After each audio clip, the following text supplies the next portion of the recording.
This is inner signal. Anger is not a reaction to what happened. It is a reaction to the feeling that you have lost your place inside the moment, and your mind is trying to get that place back.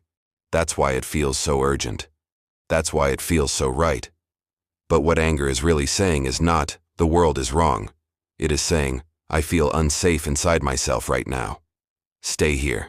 Because once you understand that, anger stops being a weapon and starts becoming a guide. And that changes everything.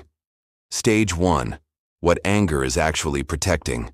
Think about the last time you felt angry, not the event, the feeling. It felt like you were being pushed out of your own position, like someone stepped into your space, or ignored your worth, or crossed a boundary. In that instant, your system did not think. It reacted, because something inside you felt like it was collapsing. That is what anger protects. Not your ego, your stability. Anger is the body's way of saying, I need to feel solid again. Stage 2. Why the need to be right creates anger. Rightness feels like safety. Wrongness feels like losing ground. So when something happens that contradicts your inner expectation, your mind tries to fix it by proving your version of reality. This is not about intelligence. It is about nervous system survival.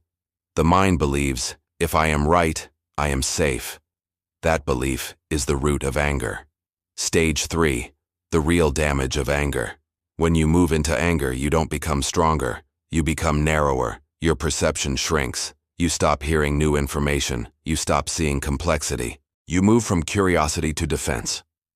And defense always disconnects you from yourself. Stage 4. The moment of choice.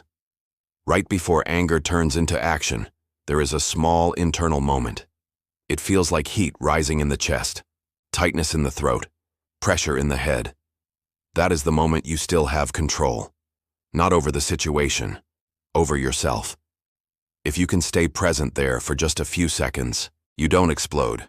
You stabilize. Stage 5. The 5-second void. The tool is simple. When anger rises, pause. Do nothing for 5 seconds. Let the tension exist without turning it into words. Feel it in the body. Let it burn. Then let it settle.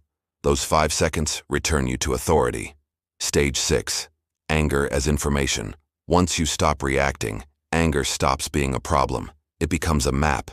It shows you where you feel unheard, where you feel unseen, where you feel unsafe.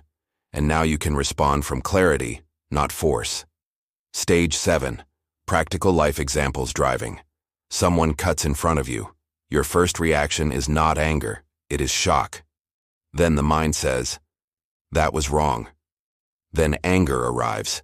If you pause instead of reacting, you stay grounded, and the situation passes without owning you. Relationships. Your partner speaks in a tone that feels dismissive. Your body feels small. That is the real hurt. Anger appears to defend that smallness.